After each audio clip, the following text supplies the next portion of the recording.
Welcome back to Wild Drama Stories, where you get all the drama from a safe distance. I have 3 stories for you today, and the timestamps, as always, are in the description box. Story 1.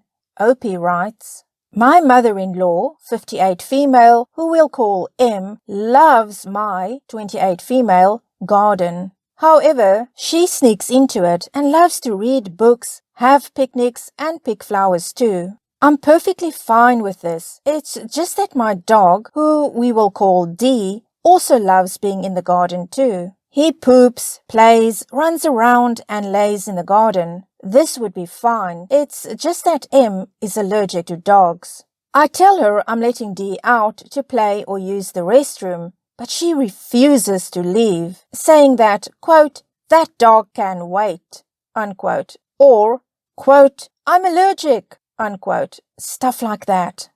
My husband doesn't mind having the dog use a grass mat in the sunroom to use the restroom on, but it's really become a problem when the whole room smells like dog poop.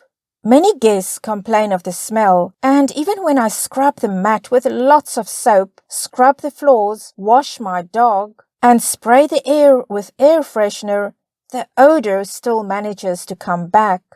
To combat this, I just let my dog go outside to do his business.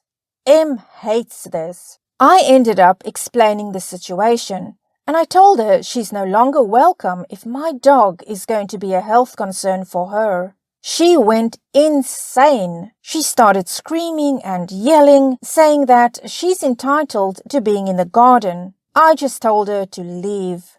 The next morning, I went to go feed D. When I realized I couldn't find him, I frantically searched everywhere, but still D was gone. I called my husband, who's been in Florida the past week, to see if the cameras we have outside caught anything. I'm stupid and don't know the password to access them. And he said that D got in the car with M and they sped off.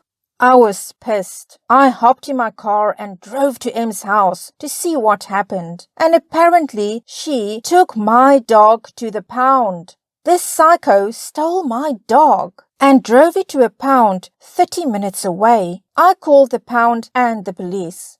The next thing I knew, I was being yelled at by all my relatives on social media. And I'm thinking of pressing charges. Would I be the a-hole? Edit. For those wondering, yes, I did get D back. He's happily sleeping on the couch. Wow, Opie, my blood is boiling on your behalf. Your mother-in-law sounds like a nightmare. The audacity of coming into your garden whenever she pleases and expecting you to not even allow your poor dog to go out when he needs to, and making more work for you because you constantly have to clean that grass mat and constantly have to combat that odor that keeps coming back up. And then the absolute cherry on the cake, as you said, the psycho drove off with your dog and dropped him off at a pound. I don't even want to think, Opie, what would have happened if you didn't have the security cameras, if you didn't know that she had taken that dog. It's just a nightmare mother-in-law. I don't know what to say other than, no, you would not be the a-hole if you went and pressed charges. But OP, even if you decide not to do that, you have got to keep record of stuff like this, because I feel it's just going to escalate and escalate because your mother-in-law sounds unhinged to me. But let's get some comments and see what other people have to say. Someone comments, not the a-hole. I call BS on the allergy claims. She's outside in a garden and the dog that does his business outside and lays there for a while triggers her allergies. I'm a severely allergic person, and I can't imagine that it bothers her outside. I would sooner assume she has an allergic reaction to the pollen. And then she loads him in the car for a 30-mile drive, so her allergies suddenly are not bad enough to sit in a closed, confined space with him for 30 minutes. Your garden, your dog, your rules. Your mother-in-law can pound sand. She willfully put your dog in danger. Press charges. Actions have consequences. Let's get 2 more comments. Someone says, not the a-hole. Can I start where your mother-in-law won't allow you to let your dog out to go to the bathroom, so it's going in the house? This is such an unhealthy and terrible habit. And how entitled of your mother-in-law. And she took your dog to the pound because you said he needs to go to the bathroom outside? Wow! Please press charges. This is a living being. And a final comment. Not the a-hole. The dog lives there. She doesn't. She wants to enjoy your garden, that's fine, but she has to accept that the dog is going to need to use the bathroom. She stole your dog. She then handed him over to a pound. She knew you would be upset and frantic when you discovered your dog gone, and she still did it. What did she think the outcome would be? You saying, "You're so right, I shouldn't have a dog so you can continue to use my garden undisturbed." Story 2. Opie writes, I, 24 female, have been friends with April, 27 female, for close to 15 years now. We met at gymnastics as kids and formed a close bond. It seemed natural for us that I would be a bridesmaid, just as we had always planned. The wedding was delayed a lot due to COVID, and then I received some big news. When I was diagnosed with cancer, I was lucky that we caught it early, so I had surgery followed by chemotherapy. April was supportive throughout all this. She made appointments for dress shopping to fit around my schedule. When we picked the bridesmaid dresses, April said she would be paying for them and alterations. She said it was her way of thanking us for being there for her. We chose to buy mine a size up from what I wore because chemo could cause weight gain. Unfortunately, I've had to go through more rounds than first predicted. 3 weeks ago, we went to a fitting and my dress wouldn't close. I was embarrassed. I didn't want to leave the changing room, but April talked me into coming out as the other girls hadn't seen me try it on and they were excited. I came out and explained the problem to April, apologized and offered to pay her back for the dress and to pay for the alterations to make it fit. All that needed doing was for it to be let out. It had been taken in at my previous fitting before I had more chemo. The seamstress said it was easy to do and that it wouldn't damage the dress as we had bought a size bigger in the first place. I thought everything was fine until we went out for dinner with a few of our friends to celebrate it getting closer to the wedding. When I ordered a pasta, April gave me a strange look, then made a comment about how it was no wonder I didn't fit in the dress and how I couldn't just say the weight gain was from the chemo. I was in shock about it and didn't know what to do. Then, when someone told her it was a horrible thing to say, she started saying I would ruin her wedding pictures, and it was already bad enough that she had to buy a size 10 dress just so I would fit into it, and now her pictures would be ruined by a, quote, whale who can't stop stuffing their face, unquote. I didn't think it was fair, as I've been on a diet ever since my diagnosis to combat any weight gain from my treatment, and I lost it. I did raise my voice. I told her that I can't believe anyone could be as cold and heartless as to say that, and considering how she's been there throughout this whole thing, the only conclusion I could make was that she's a narcissist who should be given an Oscar for her acting talents. I said not to worry about the pictures because I wouldn't be there at all and that I'm glad she can't get a refund on the dress. Then told her fiancé he should just contact a divorce lawyer now to save time because it would be sad to be stuck with her. Then I left. I've been told I was harsher than needed and shouldn't drop out this close to the wedding, but I don't see why I should have to be there after I was humiliated. Am I the a-hole? Opie, I don't think you are the a-hole. I think April is a bridezilla. It's really sad to see when these brides lose sight of what the wedding is about. April should be happy to have you standing next to her on her wedding day regardless of your dress size. Her fiancé sounds much too sweet for her. I have to agree with that, and if you listen to the comments, you'll know why I say that. So let's get straight to the comments. Someone says, "You're not the a-hole for both your response and dropping out of the wedding. Once the, quote, whale, unquote, line came out, turning into a shark seems reasonable to me. And you shouldn't be in a wedding party with someone who says that about you. Tell them to have a whale of a time." Someone else comments, not the a-hole. That's a disgusting comment to make. What did the fiancé say? To this, OP replies, at the time he didn't say anything. He seemed to be taken back by what was going on, and after I said my piece, I left. I did get a text from him the next day asking how I was doing and saying he was sorry, but he literally has no reason to apologize. He sent me a little gift basket with some of my favorite flower seeds and things like that, because I've been starting to do things I love but haven't been able to. He also called one of my brothers, who is his best friend and was supposed to be the best man, told him what happened, and then thanked my brother for accepting to be his best man in the first place, and said he understood when my brother said he wanted no part of the wedding. He's been very nice about it all without pushing boundaries for me to talk.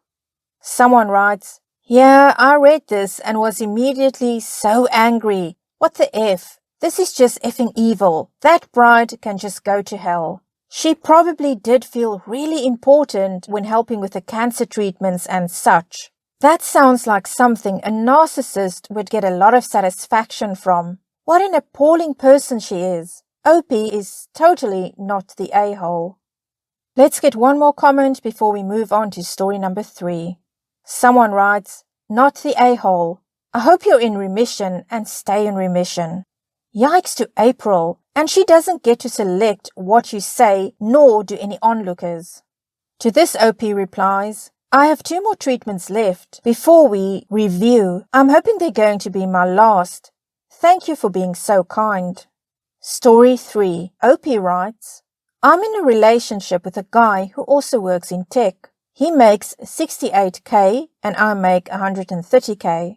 I am a mechanical engineer at a robotics startup. He works at a more stable job doing programming at a large company. He brought me to meet his friends at a party and they asked me about myself. His friends mostly work in tech too and talked about themselves in terms of their jobs. I told them I'm a hiker, I do archery, I love road trips and camping and riding dirt bikes, etc. Basically talking about my hobbies because work is just a way to get paid to do the crap I love. It's not how I define myself, and it doesn't come to mind when someone wants me to tell them about myself. One of his friends asked about work and I said, quote, oh gosh, I don't want to talk about work at a party. Spent my whole day sweating my ass off in 95-degree heat, trying to replace this busted ass motor just to find the replacement part was also effed. Unquote. I wasn't lying or trying to downplay that I have a good job. That really is how I spent my day. I wasn't in the mood to talk shop at a party. Some other conversations came up casually that probably also made me seem poorer, like me saying that car dealership repairs were a rip-off, and telling my boyfriend that my childhood neighbor's trailer caught on fire and I was going to visit and help her out. I wasn't doing it on purpose. I was literally just talking about my life, but I guess I gave the impression I was poorer. It got later in the night, everyone was getting drunker, and some of his friends, not close ones though, were making jokes about me growing up in a trailer and being a gold digger, and being ready to jump to a richer guy.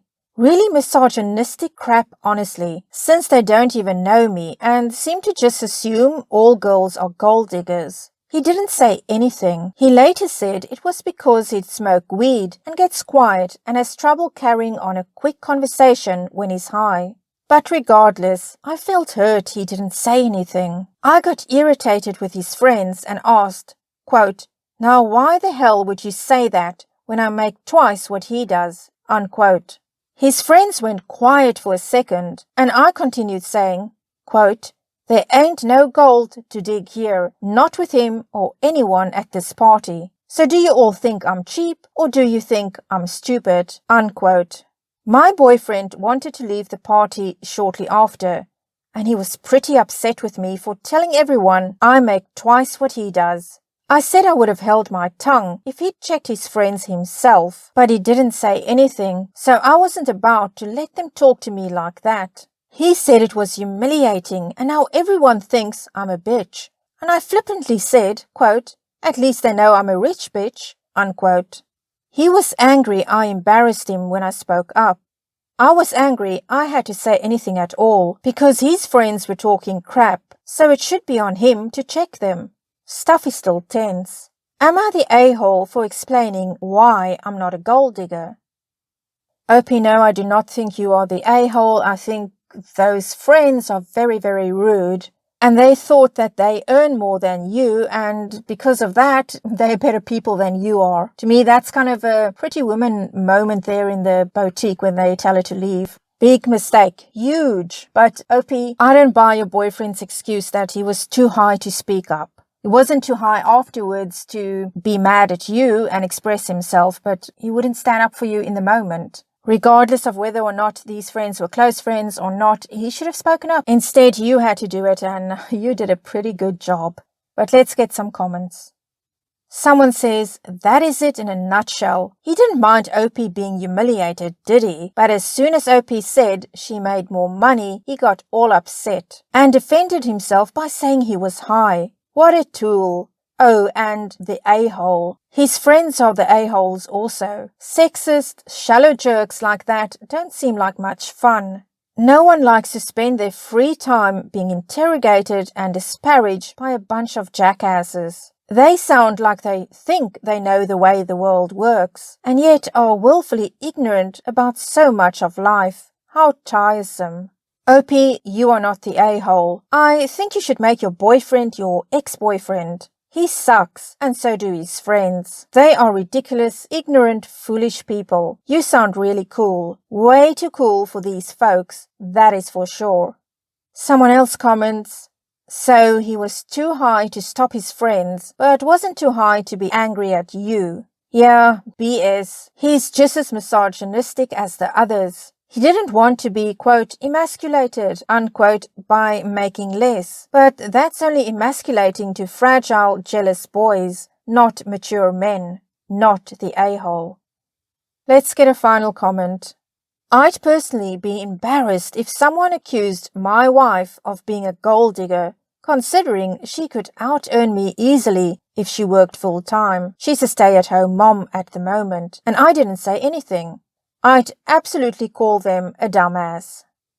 Well, we've come to the end of another installment of Wow Drama Stories. If you did enjoy this, please give it a thumbs up, consider subscribing, and hit the notification bell. Until next time, wishing you a drama-free life.